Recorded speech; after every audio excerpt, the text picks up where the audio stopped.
Man United 4, Wolves 3. We got it done. Voice mashup, roller coaster of emotions. This team don't do things easy. But I got to start right at the top of what it is. Kobby Mainoo is the truth. He saved our asses today, but this kid is special, man. This kid is special. This kid is special, man. Honestly, the rudeness, yeah, the audacity of that finish, to do that in the 97th minute with that level of composure at that age in a big Premier League game like that, when Man United really, really need you, and we look like we've absolutely effed it and thrown the wind down the pan. Kobby Mainoo. Honestly, what a goal. What a goal. Basically limbs inside my own yard, shouting down the house, neighbours probably going mad. But that's what football's about. I wasn't happy. You saw, I was absolutely fuming with how these men were going to throw that game away. And Kobby Mainoo spared our blushes. So I'm going to start with all the positives, man. And that's right at the top of the list, because that's essentially what's made us win the game. And this kid's got such a bright future. Such a bright future to be able to do that. And that's 2-2 for Kobby as well, because he scored against Newport as well. Got player of the month for January. Wow. What a rise. What a rise. He's had to wait his time. I'm sure, I'm certain that he would have started the season. That was the plan. You know, we see him on pre-season tour. He was in the games. He bossed it against Arsenal early on. I think he played one just before that. We flew out to the States and got injured in the first few minutes against that in that Real Madrid game. And we didn't see him for so long. It was such a bad injury for him to have to pick up. But to come back and start coming into the team in the way he has, and the consistency that he's showing, of course, there's going to be mistakes. Of course, it's going to be peaks and troughs.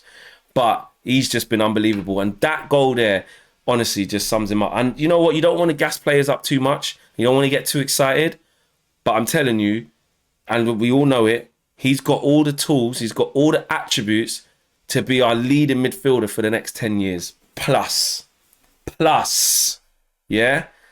The Utes today, because Rasmus Hojlund is another one. Garnacho done well today as well. But he and Kobby Mainoo, Rasmus Hojlund and Kobby Mainoo were the standout players today, and Rasmus Hojlund, rightly so, got the man of the match. Rasmus Hojlund starting to cook, starting to look like the number 9 that we want him to look like. And actually, he's not doing too many similar things. It's just the team are finding him more. This was one of the biggest frustrations that we had when we played Newport. And this was the biggest frustration that he had, because he was going crazy at Garnacho. He was going crazy at players for not passing to him, Anthony, etc., Bruno, saying, pass me the flipping ball. I will score. I will score this team goals. If you feed me, I will score. Now he's got 9 goals in all competitions.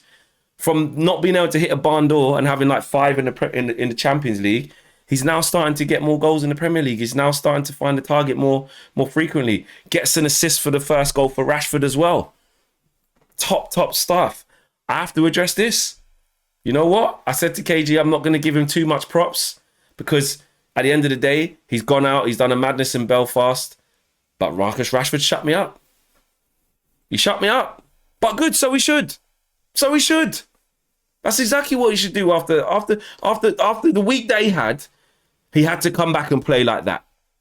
And you know what? Good. I'm not going to take that away from him. I'm not going to be that miserable fan and go, he shouldn't even been on the pitch.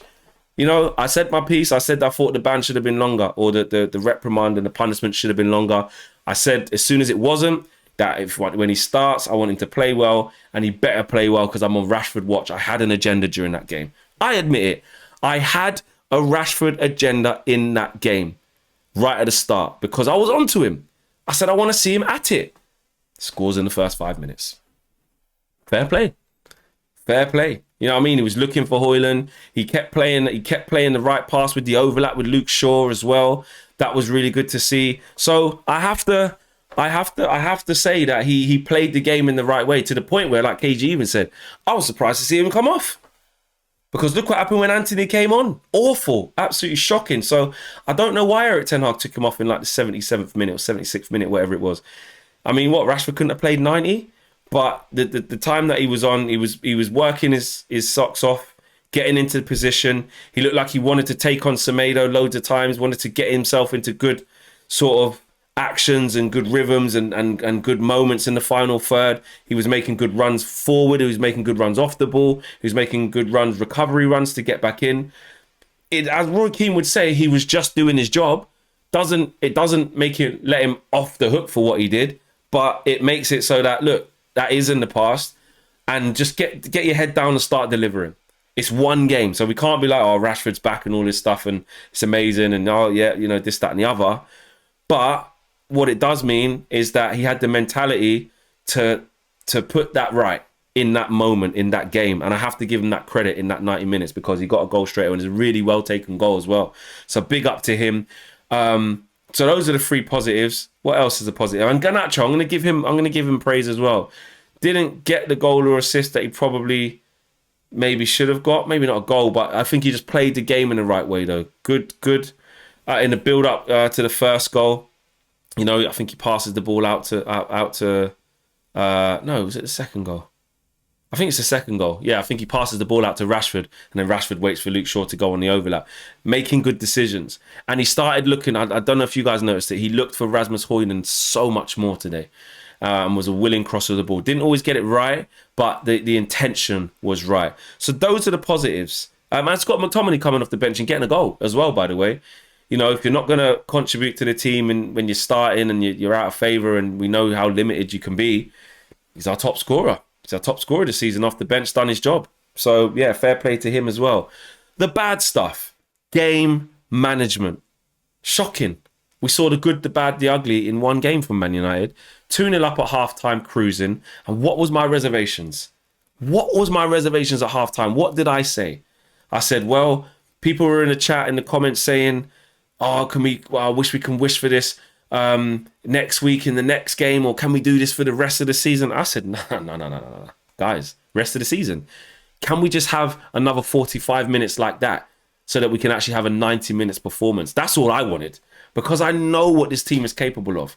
And yes, we did get a disgraceful penalty given against us. That was a disgusting penalty. It was nowhere near a penalty. But we had a chance to get the third before that, and we didn't take it. And we get the unlucky penalty given against us. But then we stabilise. This is typical Man United fashion. Then we stabilise. Then we go and get the third goal and make it 3-1 from a set piece from Scott McTominay. Then you're thinking, right, I think it's like the 70-odd minute, 77th minute, or whatever it was, to see the game out. What do we do? Poor defending. Messy goal to let them back into it and make the game 3-3, I think that did. No, sorry, that was for 3-2. Then all of a sudden it's nervy. Then all of a sudden we're making mistakes. Then all of a sudden it's backs against the wall because the game management is poor. Then Anthony has the ball at the edge of their box, loses it, and a few passes later, it's in the back of the net. Oh, Nana. Oh, Nana. Oh, no. No. Gets life when Leach has to clear it off the line for him because he's coming out like a madman like he did in the first game against Wolves, the first game of the season. He got a bly that time, and he got a bly this time because flipping Martinez saved his ass. What he was doing coming out for that, I don't know. The second goal, well, so I said a third goal, the Neto one, he gets done near post. Like, he's not really near it, but he has no idea it's going to go there. The lack of anticipation to even sort of read that Neto might do it, nothing there. So look, and then I think the second goal sort of hit off him, then hit off Dallo, or hit off Dallo, then hit off him and went in, whatever it was, and just doesn't fill you with confidence, does it? So between him and Anthony, they contributed to you know, a bit of a downfall as well. But listen, we got the win, and Kobby Mainoo in that fashion to get the win deserves all the praise, and so does Rasmus Hojlund because he was absolutely fantastic today. We can breathe. This team don't do anything easy. We roll on to West Ham. They got a draw against Bournemouth tonight.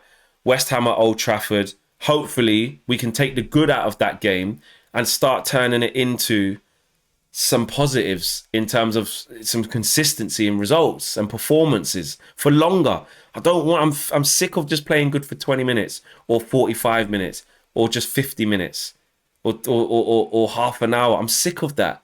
We've got to start playing well for 90 minutes because Kobby Mainoo is not always going to be able to go and do that. And lastly, I've got to big up Lisandro Martinez. What a breath of fresh air it is having him back as well. He's been absolutely brilliant. And you know what? I was saying that we were defending well and he's infectious, which he is.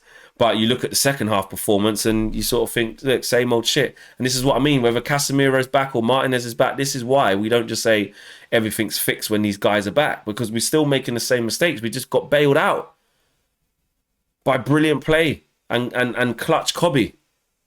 That's what happened. We got bailed out by clutch Kobby. So listen, I'm glad we got the win. I was in a bad place. When it went to 3-3, I wanted to just end the stream. And it was absolutely euphoria when we got the fourth. But it just shouldn't have been like that. It shouldn't have been that type of game with how dominant we were.